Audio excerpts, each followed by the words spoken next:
Birbal astro के सभी प्रेमी जनों को हमारी हार्दिक शुभकामना। इस वीडियो में मैं किसी भी जातक के जन्म कुंडली में स्थित 9 ग्रहों की युति या दृष्टि संबंधों को लेकर जिस प्रकार के विशेष योगों का निर्माण होता है, उन्हीं योगों का वर्णन भृगु संहिता के आधार पर बताने का प्रयास कर रहा हूँ। पहले भी कई वीडियो में इसी विषय पर बनाया है। उसी कड़ी का यह 12वां पाठ है। तो शुरू करते हैं। पहला योग, स्त्री सउंचली योग।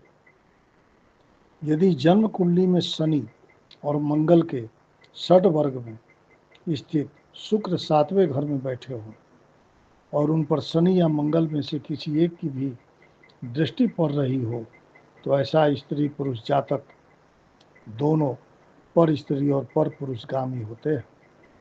इसी योग का दूसरा सूत्र इस प्रकार है।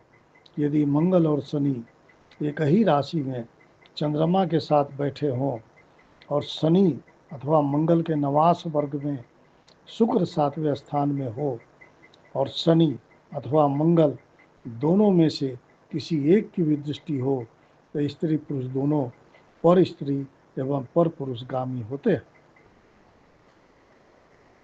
दूसरा योग, दुखी योग। यदि जन्म कुंडली में शुक्ल पक्ष का चंद्रमा बली हो और लग्न के स्वामी को देखता हो, तो ऐसा जातक तपस्वी, दुर्बल, दीन, दुखी, धनहीन, शोक संतप्त तथा परिजनहीन होता है। इसी योग का दूसरा सूत्र इस प्रकार है कि चंद्रमा बुध के नवास में अधिक बली होकर बैठा हो, शेष सभी ग्रह उच्च राशि में हो तथा बली चंद्रमा पर शनि की दृष्टि पड़ रही हो, तो ऐसा जातक दुखी, तपस्वी तथा दुख भोगने वाला होता है। तीसरा योग, वंश ध्वंसी योग। यदि जन्म कुंडली में 9वें घर का स्वामी 12वें घर में बैठे हों और जन्म राशि का स्वामी पाप ग्रह सहित हो तथा लग्नेश अस्त हो, तो ऐसा जातक वंश का नाश करने वाला स्त्री पुत्र से रहित होता है। इसी योग का दूसरा सूत्र इस प्रकार है। यदि जन्म कुंडली में सूर्य, चंद्रमा, मंगल, शुक्र और शनि चौथे या 7वें या 10वें घर में स्थित हों, तो ऐसा जातक अपने वंश का नाश करने वाला होता है। चौथा योग, नीच कर्मकृत योग। यदि जन्म कुंडली में लग्न से 7वें घर में सूर्य और चंद्रमा दोनों हों और उन पर शनि देव की दृष्टि हो, तो ऐसा जातक नीच कर्म करने वाला होता है। पांचवा योग, दासी पुत्र योग। यदि जन्म कुंडली में शनि देव के नवास में शुक्र लग्न से 12वें घर में स्थित हो, तो ऐसे जातक को दासी पुत्र समझना चाहिए। छठा योग, शिल्पी योग।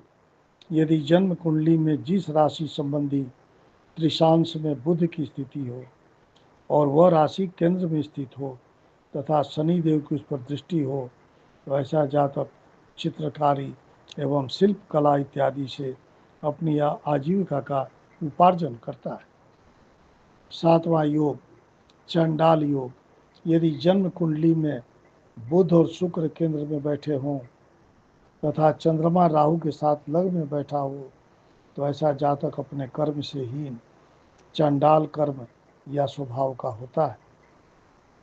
इसी योग का दूसरा सूत्र इस प्रकार है कि बृहस्पति देव किसी भी भाव में राहु या केतु के साथ बैठे हों, तो ऐसा जातक भी चंडाल होता है।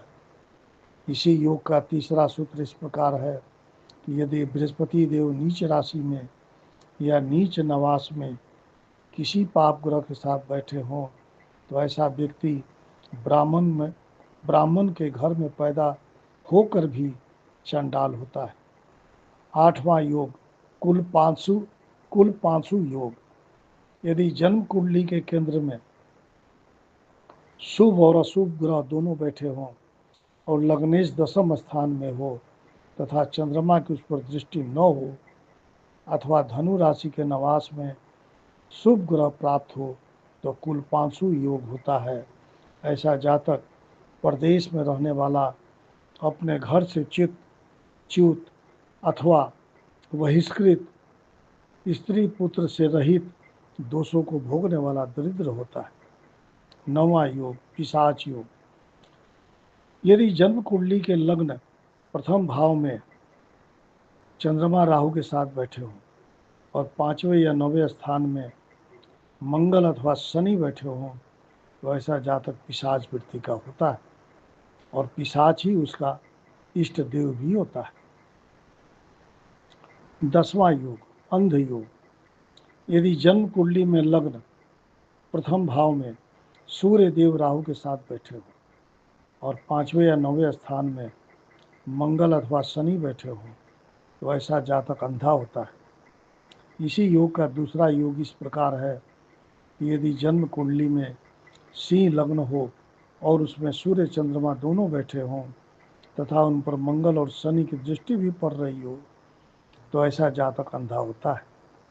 यदि दोनों सूर्य और चंद्रमा पर शुभ ग्रहों की दृष्टि हो तो आंखें छोटी होती है तथा कम दिखाई पड़ती है। यदि सिंह लग्न में ही सूर्य और चंद्रमा 12वें स्थान में हो और उन पर मंगल शनि की दृष्टि हो, तो ऐसा जातक बाई आंख से हीन होता है। इसी योग का तीसरा सूत्र इस प्रकार है कि सूर्य और शुक्र लग्न के स्वामी के साथ छठे, 8वें या 12वें घर में बैठे हों, तो ऐसा जातक जन्म से ही अंधा होता है। इसी योग का चौथा सूत्र इस प्रकार है कि यदि सूर्य और चंद्रमा तीसरे भाव में अथवा केंद्र में बैठे हों और पाप ग्रह की राशि में मंगल केंद्र में स्थित हो तथा छठे, 8वें या 12वें घर में शुभ ग्रह बैठे हों और 10वें घर में सूर्य बैठे हों, तो ऐसा जातक भी अंधा होता है। इसी योग का 5वां सूत्र इस प्रकार है कि जन्म कुंडली में छठे घर का स्वामी मंगल की राशि में या मंगल के साथ हो, तो ऐसा जातक नेत्र रोगी होता है। इस तरह इस वीडियो में मैंने 10 योगों का वर्णन भृगु संहिता के आधार पर किया है। अब हमारा अगला वीडियो भी विभिन्न प्रकार के योगों का होगा। आगे शिव शक्ति की जैसी इच्छा। जय शिव शक्ति।